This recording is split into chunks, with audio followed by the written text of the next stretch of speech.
Hello, my name is John, and today we'll be reading Yes, Opposing Voter ID is Un-American by Kevin McCullough on Townhall, posted August 12th, 2018. Kevin is a nationally syndicated radio talk show host out of New York. It was merely a comment, a reply, not even a full-throated post on Twitter. Shannon Bream of Fox News Ratings' dominant primetime lineup had linked a post about a headline of an election-related story in Ohio. At Shannon Bream, well, that's an interesting headline. 170 voters in Ohio race over 116 years old. World's oldest person is 115. Generating, as you can imagine it would, thousands of replies, I decided to add a simple one at KMC Radio. If you oppose voter ID, you're un-American. Simple and to the point. Twitter didn't seem to think so. The arguments they made in response ran the gamut, but the gist of them had to do with me being racist, elitist, and in some way attempting to throttle the possibility of a free electorate from participating in our grand republic.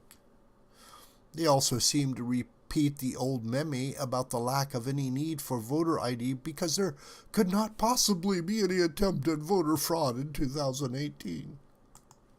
Now, mind you, if you checked out even a fourth of those commenting Twitter's feeds, you find people wholesale buying into the idea that President Trump could commit fraud in the election cycle. They firmly believe that somehow Russia could sway exclusively Rust Belt Democrats to vote against a woman who didn't even campaign for their votes.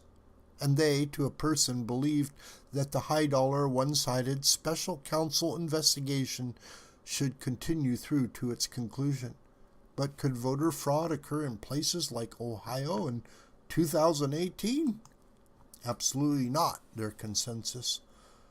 Amanda Prestigiacomo reported this week that a northeastern Georgia precinct had nearly twice as many ballots cast in their primary elections in May as there were total registered voters. The source on the Ohio numbers in that state's 12th congressional district was Eric Eggers, research director for the Government Accountability Institute, a good government outside group seeking to, as odd as it may sound, hold government accountable. Evidently, there is still an open investigation into voter fraud hanging over the Atlanta mayoral runoff from last December. And last May, Ohio election officials cited voter fraud cases numbering more than 50 incidents from the 2016 elections. Old Dominion University in Virginia completed a study in 2017 claiming more than 6% of adults who are non-citizens and living in the United States likely voted in 2016. That equates to more than 1 million illegally cast votes. But whether or not it actually happens isn't the point. The point that should bother every true American is merely that it could. In America, we value things uniquely in our experience that other nations may not. In America, we hold a certain sacredness to the process of the people speaking, deciding, determining, and governing. We esteem certain moral values in our founding documents, and all who become Americans should agree to these same ideals. But for Democrats, it's too much to ask that people show voter ID. Because to not do so, and here it is to be un-American. Somewhere along the line, and maybe it was just hearing that screeching soundbite over and over again of Hillary Clinton declare that we have a right to dissent, and that their dissent is the essence of what it means to be an American. We started believing that being against America was included in the definition. But who believes that? In our founding, we reaffirmed the worth and dignity of the human individual.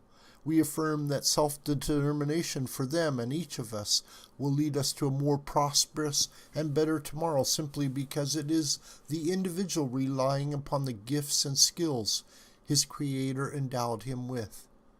Self-determination shows up in no more important place than in our sacred voting booth, a place that is not intended nor even allowed for those who are not citizens, a place that is unwelcome to those who have not taken the legally required step to swear allegiance first and foremost, as it pertains to nations and governments here on earth, to exclusively these United States. This land is not a blank page. Her people are not empty suits, and her resources are not a blank check. Yet all of those and many other issues are directly determined by the sacredness of the act in the voting booth. It is worth mentioning that it is equally un-American to have the right to vote and not to do so. Yet in even that you are expressing a self-determination that you will live with the consequences of. Requiring voter ID in order to vote in our elections does nothing more than confirm the identity of who is casting that vote. We've all seen and easily dismissed the claims that IDs are too hard to get, too difficult to obtain, too expensive, or too racially problematic. Not one of those reasons is real. Simply compare them to the access people have to IDs when they merely wish to operate an automobile, and the fainting and crying comes to an end. Voter IDs may not guarantee that as many people will vote in the next election as did the last, but maybe that's a good thing. But voter IDs will guarantee that every vote cast is cast by a citizen of this nation, and that will make the integrity of the process soar. And adding more integrity to the ethic of our elections is definitely a pro-American thing to do. This video is a production of the School of the White Crane. My name is John Brooker. You could reach me through commentary on this video. Please subscribe to this channel and share it with family and friends and on social media. May God richly bless you, my beloved.